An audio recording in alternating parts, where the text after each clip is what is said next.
Pagpalang umaga po sa ating lahat.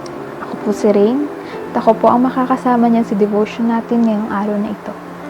Bago po ang lahat, inaanyayahan ko po muna kayo na samahan ako sa isang panalangin. Hallelujah Lord God, Hallelujah Jesus, Panginoon Lord God, maraming salamat Panginoon sa araw na ito, Panginoon Lord God, na muli Lord God ay nagkasama-sama kami Lord God sa pag-aaral ng inyong salita Lord God. Ngayong araw na ito, Panginoon Lord God, dalangin po namin, Panginoon Lord God, ang bawat salita na aming maririnig, Lord God, na maging kalakasan, Lord God, at pagkain ng aming espiritu, Lord God. Lord God, hingit dalangin po namin, Lord God, na ang bawat salita na aming maririnig, Lord God, ay tumatak, Lord God, sa aming mga puso at isipan, Panginoon, Lord God. At ito rin po, Panginoon, na aming may sa buhay, Lord God. Patuloy nga po, Panginoon, Lord God, na ikaw ang manguna sa aming, Panginoon, ngayong araw na ito, Lord God. Ikaw, Panginoon, kumilos, Lord God, sa amin sa araw na ito, Lord God, at sa aming buhay, Panginoon, Lord God. Patuloy nga, Panginoon, Lord God, na ikaw lamang, Panginoon, ang nais namin, Lord God, na maghari sa aming mga buhay, Lord God. Dalangin namin, Panginoon, Lord God, na sa bawat tao, Lord God, na makakarinig, Lord God, ng inyong salita, Lord God, sa araw na ito, Lord God, ay i-bless niyo po sila, Lord God, at ilayo niyo po sila, Lord God, sa anumang kapahamakan, Lord God. Patuloy nga po, Panginoon, Lord God, na ikaw, Lord God, ang mag-provide ng mga pangangailangan nila sa araw-araw, Panginoon, Lord God. Lord God, maraming salamat po, Panginoon, Lord God, sa patuloy, Lord God, na kabaitan, Lord God, na ipinapakita at pinaparanas niyo, Panginoon, sa amin, Lord God. Maraming salamat, Panginoon, Lord God, sa patuloy, Lord God, na katapatan mo po, Panginoon, Lord God, sa aming buhay, Panginoon. Patuloy nga, Panginoon, Lord God, na ikaw lamang ang aming itataas, Lord God, sa aming buhay, Panginoon, Lord God. Maraming salamat po, Lord, sa araw na ito, sa pangalan ni Jesus. Amen. So ngayon po, ang topic po natin ay tungkol pa rin sa God's faithfulness. At ang devotional po natin ngayong araw na ito ay pinamagatan kong God of His Word. Ang pag-aaralan po natin ngayon ay matatagpuan sa Joshua 21 verse 45. Sabi po dito, "Not one word of all the good promises that the Lord made to the house of Israel had failed. All came to pass." So yun po. Sa devotion po natin ngayong araw na ito, magpo-focus po tayo sa pinakitang katapatan ng Diyos sa mga Israelita mula simula hanggang wakas. So, dito po, nag-list po ako ng 3 katapatan na ipinakita ng Panginoon sa kanila. Una po, faithful to His Word. Sa Exodus chapter 6, verse 2 to 6. Sabi po dito, sinabi ng Diyos kay Moises, "Ako si Yahweh. Nagpakita ako kina Abraham, Isaac at Jacob bilang makapangyarihang Diyos. Ngunit, hindi ako nagpakilala sa kanila sa pangalang Yahweh. Gumawa ako ng kasunduan sa kanila at nangako akong ibibigay sa kanila ang Kanaan, ang lupaing tinirahan nila noon bilang mga dayuhan. Narinig ko ang daing ng bayang Israel na inaalipin ng mga Ehipsyo at hindi ko nalilimutan ang ginawa kong kasunduan sa kanilang mga ninuno. Kaya, ito ang sabihin mo sa mga Israelita, ako si Yahweh, ililigtas ko kayo sa pagkapahirap ng mga Ehipsyo. Padarama ko sa kanila ang bigat ng aking kamay. Parurusahan ko sila at kayo palalayain ko mula sa pagkaalipin." So, paano nga po ba naging tapat ang Diyos sa kanyang salita doon? Naging tapat siya dahil hindi niya kinalimutan ang salitang binitawan niya kina Abraham, Isaac at Jacob. At patuloy siyang naging tapat sa pamamagitan ng mga Israelita.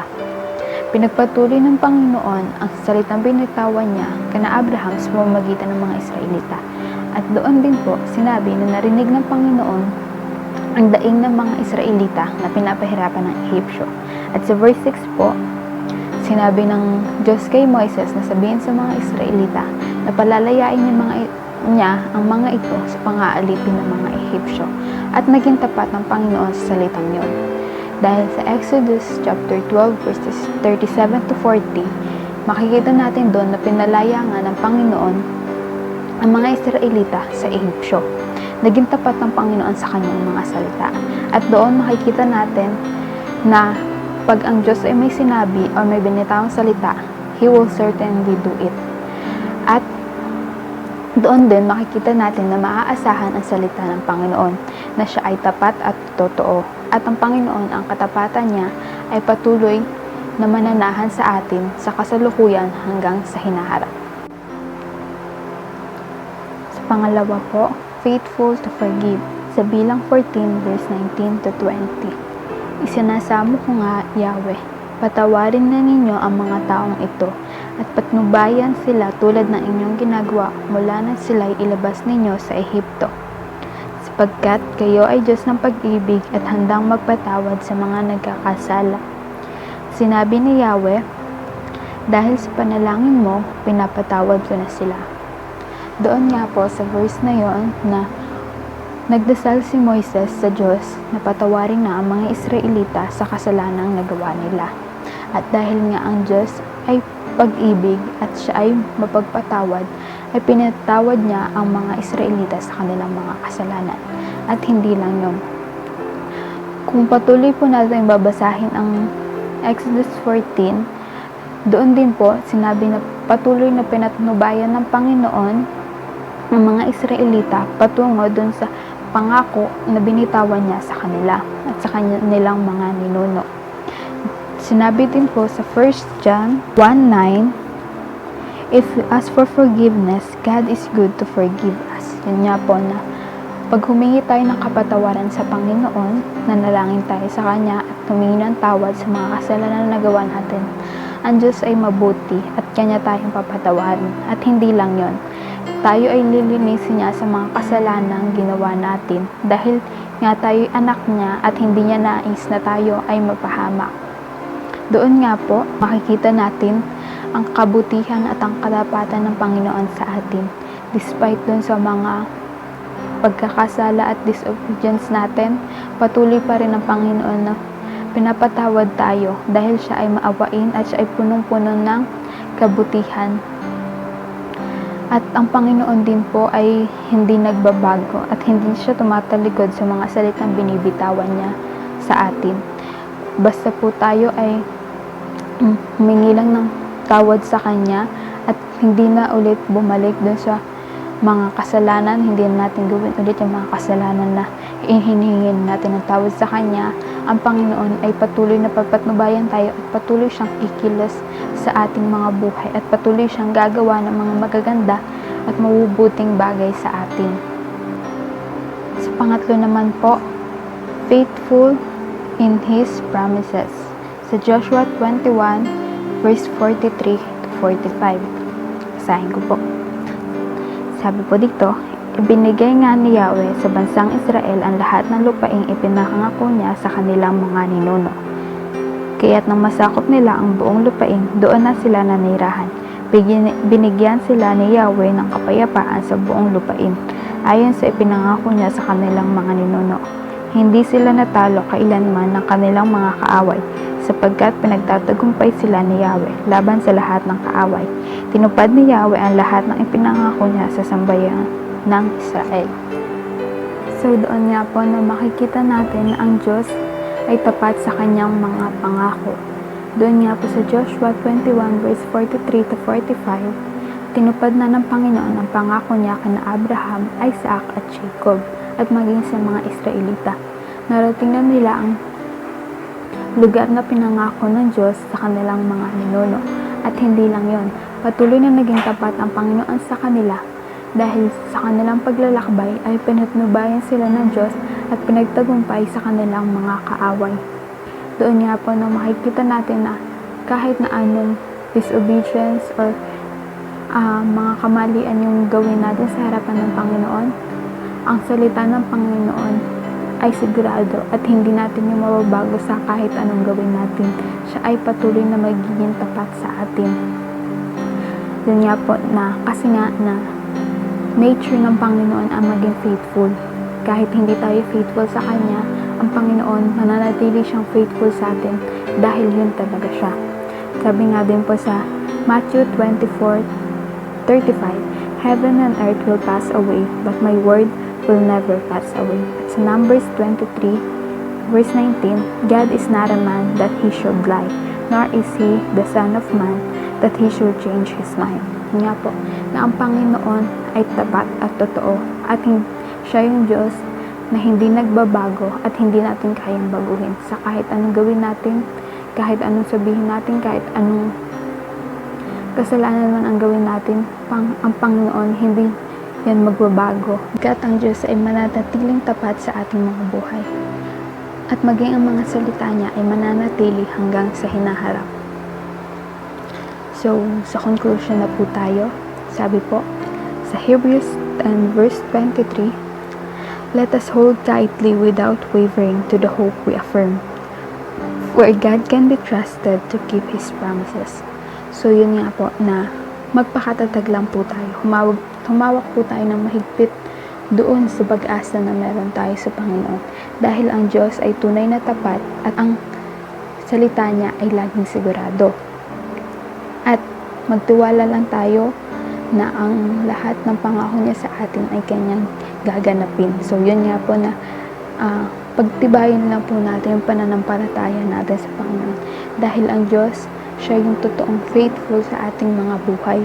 At kung ano yung ginawa niya sa mga Israelita, maniwala po tayo na kaya niya rin gawin sa atin at gagawin niya rin sa atin lahat ng yun. So, yun nga po na wag po nating hayaan yung doubt natin na magpahina ng pananampalataya at pagtitiwala natin sa Panginoon. Instead, move forward by faith at patuloy po tayong magtiwala sa Panginoon.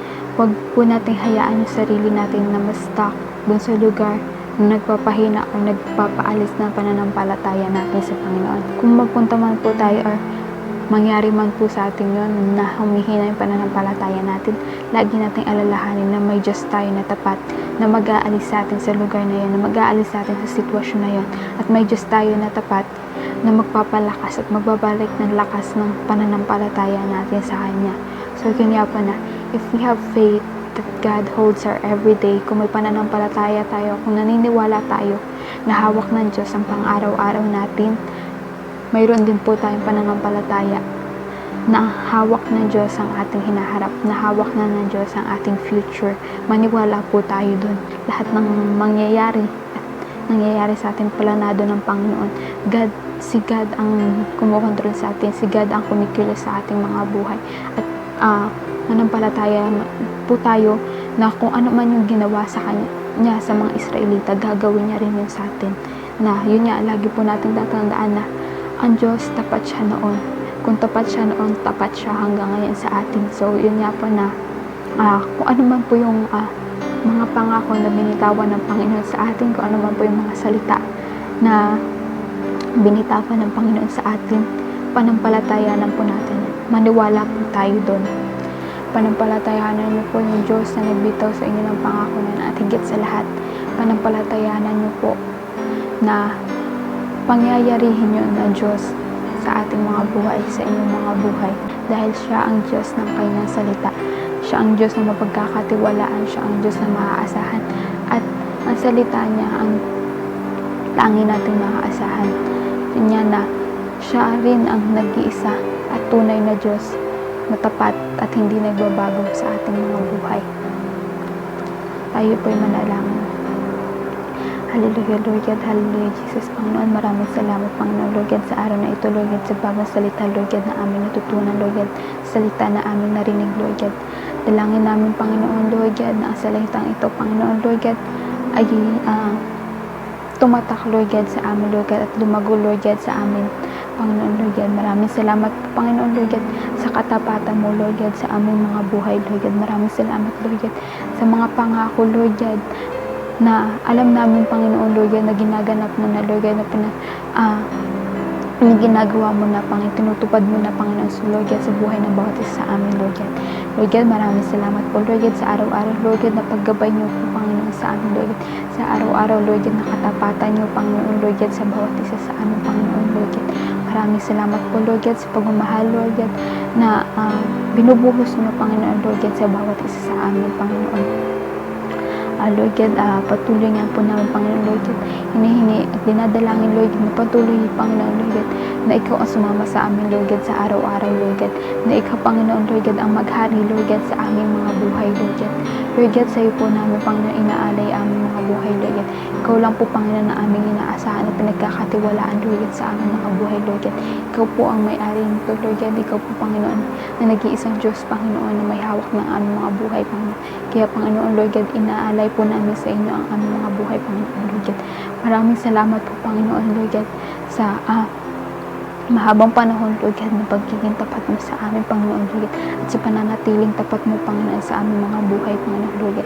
Kulang ang mga salita, Lord God, na kaya namin bigkasin, Lord God, upang matapatan, Panginoon, upang pasalamatan, Lord God, ang katapatan mo sa aming mga buhay. Kaya naman, Panginoon, patuloy nga namin, Panginoon, Lord God, haalay, Panginoon, at hinihingi, Panginoon, na patuloy na gamitin mo po kami, Panginoon, sa pang-araw-araw, Lord God, sa inyong gawain, Panginoon, Lord God. Gamitin mo po kami, Panginoon, Lord God. Dalangin rin po namin, Panginoon, Lord God, na sa mga nakakarinig, sa mga nakapanood, Lord God, patuloy niyo po silang i-bless, Panginoon, Lord God. Patuloy po, Panginoon, Lord God, na ikaw, Panginoon, na mag-provide, Lord God, ng pangangailangan nila, Panginoon, Lord. At patuloy, Panginoon, Lord God, na ikaw ang duminig, Panginoon, ng mga panalangin nila, Panginoon, Lord. Patuloy niyo po silang patnubayan, Lord God, sa araw-araw, Lord God. Bigyan niyo po sila, Lord God, ng good health, Panginoon, Lord God. At ingatan niyo po sila, Lord God, sa anumang gawa ng kaaway, Panginoon, Lord God.